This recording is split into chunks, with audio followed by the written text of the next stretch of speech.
Hello and welcome. So we are going to explore about queues data structure in this lecture. So हम सबसे पहले देखेंगे कि queue data structure होता क्या है। इसके इसको इसको इम्प्लीमेंट करने से पहले हम देखेंगे कि रियल लाइफ सिनेरियो से ये किस तरह से रिलेट करता है, राइट? कि क्यू डेटा स्ट्रक्चर किस प्रोसेस को फॉलो करता है and how can we relate it to the real life examples. And because हम जानते हैं कि हमें अंडर द हुड लर्निंग करनी है और हमें डेटा स्ट्रक्चर्स का इंटरनल्स देखना है। हम जो भी यहाँ पे लर्न करेंगे उसका इंटरनल्स देखना है। हमें सिर्फ कोड क्रैमिंग या कोड को याद नहीं करना, right? Once we know the logic and our logic building is developed, we can write the code in any language, either it is Python, it is Java, it is C++ or whatever, right? So let's start today's lecture with the introduction to Q. So Q is basically the group of elements, and the items and the elements should be homogeneous, right? Different types के हमारे पास items या elements नहीं हो सकते और हमारे पास Q के दो end होते हैं। फॉर एग्जाम्पल हमारे पास अगर डब्ल्यू इंग्लिश है तो हमारे पास उसके दो एंड्स होते हैं, एक फ्रंट या फिर जो स्टार्ट या हेड होता है हमारे पास, और एक हमारे पास लास्ट होता है। इसी तरह हमारे पास क्यू में भी एक फ्रंट होता है और एक हमारे पास रियर होता है। So front representing the first element to be served now, right? और rear होता है जो सबसे लास्ट पे होता है। So FIFO ये फॉलो करता है which is first in first out. So अब हम देखते हैं कि ये रियल लाइफ सिनेरियो से किस तरह रिलेट करता है। सो लेट्स से एक सर्विस प्रोवाइडर है जो कि सर्विस को प्रोवाइड कर रहा है। फॉर एग्जांपल बैंक में मैनेजर होता है या बैंक का कैशियर होता है और हमने बिल सबमिट करना है या फीस सबमिट करनी है तो हम उसके पास जाते हैं। और अगर हमारे पास ज़्यादा हो जाए, उसके इनफ्लो ज़्यादा हो जाए और आउटफ्लो कम हो, या किसी वजह से सिस्टम डाउन हो जाए और हमें वहाँ वेट करना पड़े, तो हम वहाँ पे एक क्यू बना लेते हैं, एक क्यू क्रिएट कर लेते हैं, एक लाइन बना लेते हैं जिसमें हमारे पास पर्सन्स की लाइन होती है one after the other, right? So सबसे पहले सर्व किसे किया जाता है, सबसे पहले सर्विस किसे प्रोवाइड की जाती है? जो सबसे फ्रंट पे होता है लाइन के, right? So that is basically front of the Q. And rear और सबसे लास्ट पे किसी से होती है सर्विस प्रोवाइड? जो सबसे एंड पे होता है। और जिस अगर किसी नए आइटम या किसी नए पर्सन ने अगर क्यू को ज्वाइन करना हो तो वो कहाँ से ज्वाइन करता है? फर्स्ट से तो नहीं करेगा। सो ऑब्वियसली वो दूसरे एंड से ज्वाइन करता है विच इज रियर, और हमारे पास वो नया रियर बन जाता है, राइट? जब भी नया एलिमेंट आएगा या नया पर्सन आएगा वो लास्ट से ज्वाइन करेगा रियर से, और जब भी कोई रिमूव होगा तो वो फ्रंट से रिमूव होगा। This is to be remembered and this is the point to be noted which is followed in the FIFO data structure और the queue data structure. So FIFO is first in first out. जो सबसे पहले आएगा, जो सबसे पहले join करेगा वही सबसे पहले लीव करेगा, right? So you can see here कि फ्रंट हमारे पास फ्रंट है और रियर है, ये हमारे पास दो एंड है, राइट? तो अब हमारे पास फ्रंट ये है और रियर ये है। तो अगर कोई लीव करेगा तो सबसे पहले सर्विस किसे मिलेगी? फ्रंट को। जब लीव करेगा तो फ्रंट से करेगा, और जब कोई ज्वाइन करेगा तो वो एंड से करेगा, और वो हमारे पास नया रियर बन जाएगा। और जब कोई लीव करेगा तो फ्रंट हमारे पास उससे, जब वो लीव करेगा जो सबसे फिर जो हमारे पास उससे नेक्स्ट जो होगा वो हमारे पास नया फ्रंट बन जाएगा, राइट?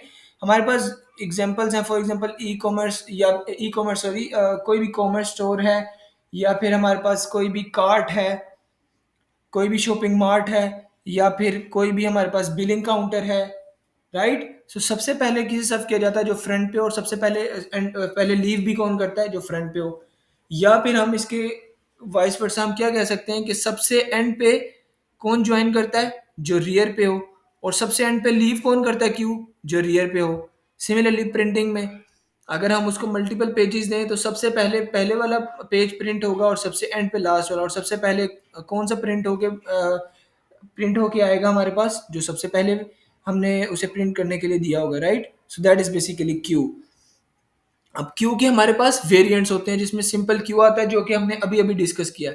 एक हमारे पास सर्कुलर क्यू होता है, राइट? जो कि जिस तरह हमारे पास सर्कुलर लिंक लिस्ट होती है, इसी तरह सर्कुलर क्यू भी होती है कि वो एंड वाला फिर रियर वाला फ्रंट की तरफ हमारे पास पॉइंट कर रहा होता है।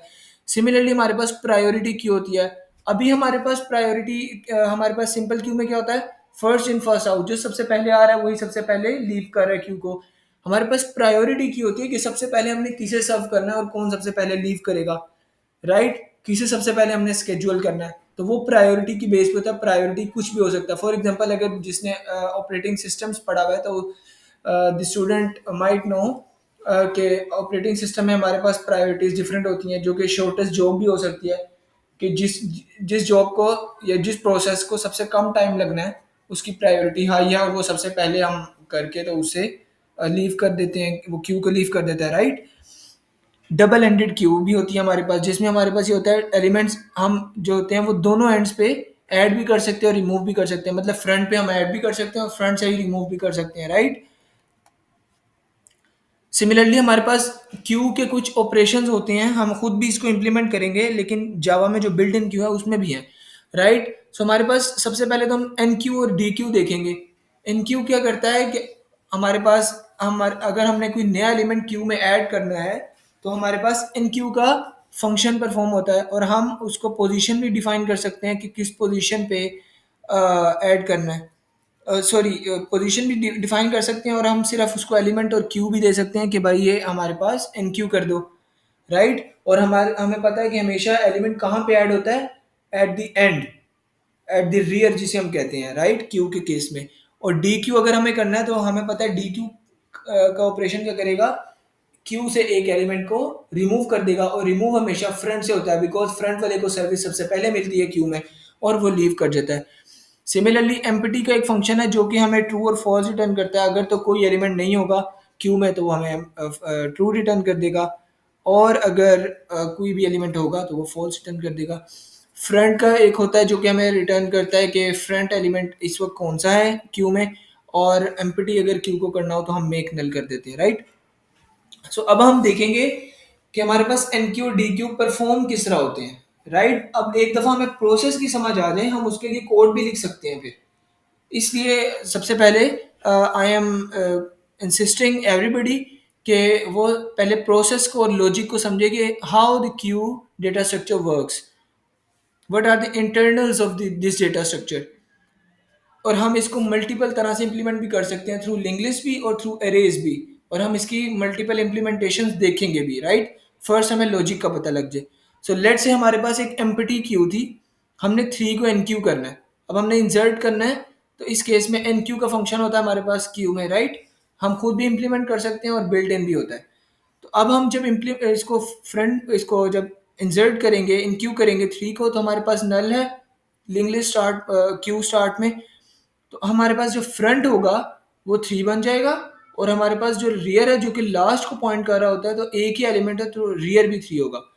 अब जब हम दोबारा इनक्यू करेंगे तो हमें पता है कि फ्रंट पे तो एक एलिमेंट है, एलिमेंट हमेशा जो ऐड होता है वो लास्ट से होगा, तो हमारे पास जो नियर रियर होगा वो 6 बन जाएगा ऐड होने के बाद। सिमिलरली फिर 9 को करेंगे तो 9 रियर बन जाएगा, फ्रंट हमारे पास वही रहेगा।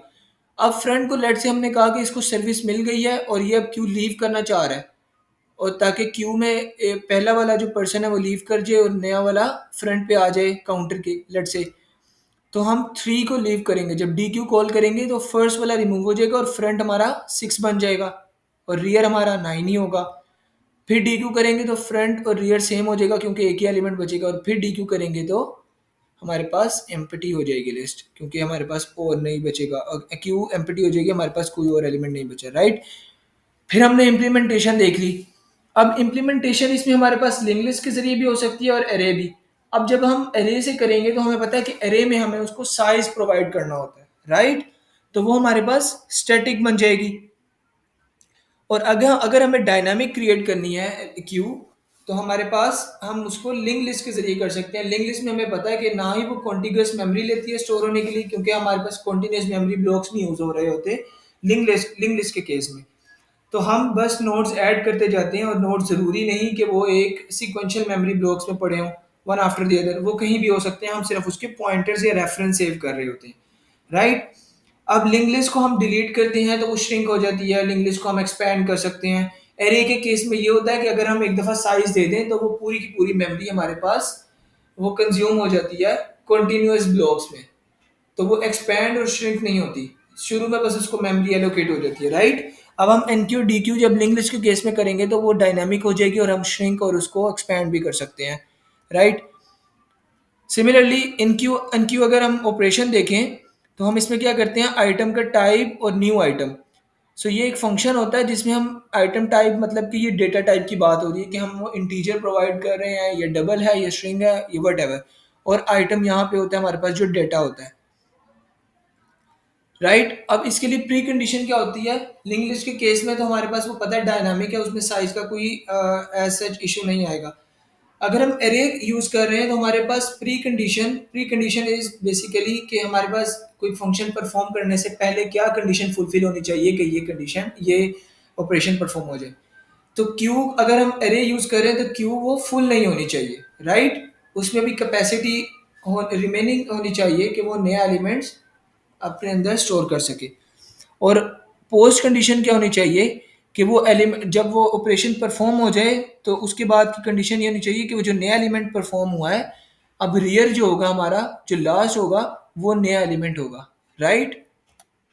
डी क्यू सिमिलरली फंक्शन क्या परफॉर्म करता है कि फर्स्ट एलिमेंट क्यू से रिमूव कर देता है, और इसकी भी प्री कंडीशन ये है कि उसमें कुछ ना कुछ जो हमारे पास है इनिशियलाइज होनी चाहिए और वो एम्प्टी नहीं होना चाहिए, राइट। कोई ना कोई एलिमेंट होना चाहिए।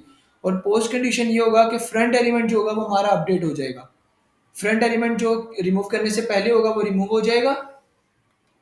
जब अभी डी क्यू का ऑपरेशन जो नहीं परफॉर्म किया हुआ, तब जो फ्रंट एलिमेंट है वो रिमूव हो जाएगा और नया फ्रंट अपडेट हो जाएगा, राइट। अब अगर हम इसकी अरे से इम्प्लीमेंटेशन देखें तो हमें पता है कि अरे की इंडेक्सिंग जीरो इंडेक्सिंग होती है, जीरो से इंडेक्सेस स्टार्ट हो रहे होते हैं। तो डी क्यू क्या करेगा, जब हम फर्स्ट एलिमेंट रिमूव करेंगे तो वो उससे जितने नेक्स्ट एलिमेंट होगा वो शिफ्ट बैक कर देगा वन बाय वन एलिमेंट। तो हमारे जब हमारे पास डिलीशन बहुत एक्सपेंसिव हो जाएगी, हमारे पास ओ ऑफ एन या लीनियर हो जाएगी टाइम कॉम्प्लेक्सिटी, बिकॉज एक एलिमेंट रिमूव कर रहे हैं और हमें नेक्स्ट सारे के सारे शिफ्ट बैक करने पड़े। सिमिलरली अगर हम एन क्यू परफॉर्म करेंगे तो हमें लास्ट में इंसर्ट करना है। तो हमारे पास लास्ट एलिमेंट होगा कि अभी कितने एलिमेंट्स हो गए हैं और कैपेसिटी कितनी है, और हम वहाँ पे सिंपली कांस्टेंट टाइम कॉम्प्लेक्सिटी में या फिर बिग ऑफ एन में हम ऑफ एन में ऑफ वन में सॉरी कांस्टेंट टाइम कॉम्प्लेक्सिटी में हम वो स्टोर कर लेंगे, right. Then we have implementation of queue by another approach, alternative approach, right?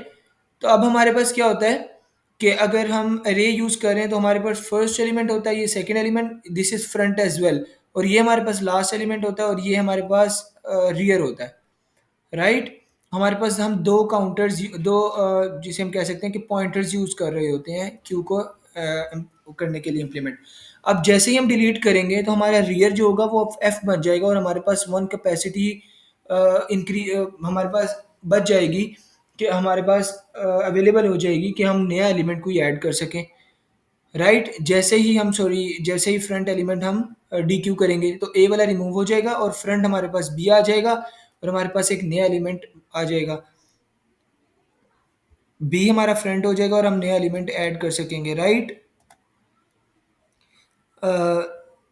We just have discussed all these points. फिर हमारे पास आ जाती है कि अरे में हम इम्प्लीमेंट किसे करेंगे, किस तरह करेंगे। अभी इस केस में हमारे पास फ्रंट भी -1 है और रियर भी -1 है, बिकॉज ये तो इंडेक्सिंग है अरे की, ये हमारे पास एलिमेंट अभी कोई नहीं है। अब फ्रंट हमारे पास क्या हो गया, फ्रंट हमारे पास जीरोथ इंडेक्स पे आ गया और रियर भी जीरोथ इंडेक्स है। अब फ्रंट जीरोथ इंडेक्स ही रहेगा और रियर जो होगा हमारे पास वो क्या हो जाएगा, वो फर्स्ट इंडेक्स हो जाएगा। अब जब हम elements we if we keep on adding the elements in the queue, तो फ्रंट हमारे पास 5 ही है because dequeue operation perform नहीं हुआ, और रियर हमारे पास सिक्स इंडेक्स आ गया। अब हमने क्या किया, हमने रिमूव कर दिए एलिमेंट्स। लेट से हमने 5 4 6 7 रिमूव कर दिए, तो हमारे पास अब नया जो फ्रंट आएगा वो हमारे पास फोर्थ इंडेक्स होगा, राइट। और हम चाहे तो हम इसको क्या कर सकते हैं, हम इन सब को शिफ्ट बैक कर सकते हैं ताकि हमारे पास फ्रंट यही रहे और रियर हमारे पास अपडेट हो जाए। फिर हमें पता लग जाएगा कि टोटल कैपेसिटी माइनस रियर हमारे पास जो होगा वो रिमेनिंग एलिमेंट्स आ जाएंगे। सो लेट से हमारे पास इस वक्त फ्रंट 5 है, रियर हमारे पास 8 है, राइट। अब हम क्या करेंगे, अब हम किस तरह से इंसर्ट करेंगे, हमें किस तरह पता लगेगा, क्योंकि हमारा रियर 8 होगा और हम देखेंगे कि हमारे पास जो कैपेसिटी है टोटल वो भी 8 है, और 8 - 8 तो हमारे पास 0 आ गया, हमारे पास कैपेसिटी नहीं है। लेकिन हम देखें हमने यहाँ से रिमूव किए हुए एलिमेंट्स, डी क्यू किए हुए हैं, और कैपेसिटी तो हमारे पास है, हम नए एलिमेंट्स को फुलफिल कर सकते हैं, हम उनको एंटरटेन कर सकते हैं। तो अब हम क्या करेंगे, हमारे पास एक अप्रोच तो ये, हम पूरी की पूरी क्यू को आइटरेट करें और हम देखेंगे जिस इंडेक्स पे हमारे पास कोई एलिमेंट स्टोर नहीं है हम वहाँ पे स्टोर कर दें, राइट। और हम ये मॉड्यूलस अप्रोच भी यूज़ कर सकते हैं। सिमिलरली अब हम क्या करें, हमने यहाँ पे रियर को क्या किया, हमने अपडेट कर दिया विच इज़ 1 प्लस, तो रियर हमारे पास 8 था, 8 + 1 = 9, 9 को फिर हमने मोड ले लिया उसके साइज से। साइज क्या था, साइज इज 9 बिकॉज जीरो से स्टार्ट हो रहे हैं, तो 1 2 3 4 5 6 7 8 9, 9 एलिमेंट्स हैं, तो 9 mod 9 इज 0, तो हमारे पास रियर जो होगा वो अब 0 बन जाएगा और जो हमारे पास फ्रंट होगा वो 5 बन जाएगा। एक ये हमारे पास अप्रोच है, राइट। तो अब हम जब फ्रंट माइनस रियर करेंगे तो हमारे पास ये जो एलिमेंट्स आ रहे हैं, सॉरी रियर और फ्रंट के दरमियान जितने हैं, इसका मतलब है हमारे पास वो एम्प्टी हैं अगर तो रियर फ्रंट से छोटा है। सिमिलरली हमारे पास ये एरे से क्यू को इम्प्लीमेंट करने की अप्रोच है विच इज़ ए क्लास। हमारे पास क्यू का एक हमारे पास कंस्ट्रक्टर है क्यू क्लास का, जिसमें हम सारे एलिमेंट्स जो हैं वो इनिशियलाइज कर रहे हैं। हमारे पास इन क्यू का ऑपरेशन है और हमारे पास डी क्यू का ऑपरेशन है। और हम अगर हमने डिस्प्ले करनी है तो सिमिलरली हम देख लेंगे कि अगर फ्रंट रियर के इक्वल नहीं है, फ्रंट रियर के इक्वल अगर हुआ तो इसका मतलब है कि एम्प्टी है Q, because this can only be the case जिसमें हमारे पास क्यू एम्प्टी हो, जब फ्रंट और रियर इक्वल होंगे। सिमिलरली हम देख लेंगे कि अगर हमने क्यू को प्रिंट करना है तो हम उसके साइज तक आइट्रेट करके हर एलिमेंट को प्रिंट कर देंगे। It is accessing like a अरे सिंटेक्स। सो क्यू का फ्रंट अगर हमें चाहिए तो हम अपना खुद फंक्शन कर सकते हैं इम्प्लीमेंट, जिसमें हम फर्स्ट एलिमेंट सिर्फ रिटर्न कर देंगे, जो भी फ्रंट का इंडेक्स होगा वो क्यू से रिटर्न हो जाएगा। So that's all. Thank you very much. In the very next lecture, we'll see कि हम क्यू को इम्प्लीमेंट किस तरह कर सकते हैं। अभी हमने इसका सारा थेरेटिकल पार्ट देख लिया, हमने कोड पार्ट भी देखा, लेकिन हमने इसको खुद इम्प्लीमेंट नहीं किया, हमें इसकी प्रोसेसिंग समझ ली। Now in the next lecture we'll see how can we implement in Java language the queue data structure, right? Thank you very much.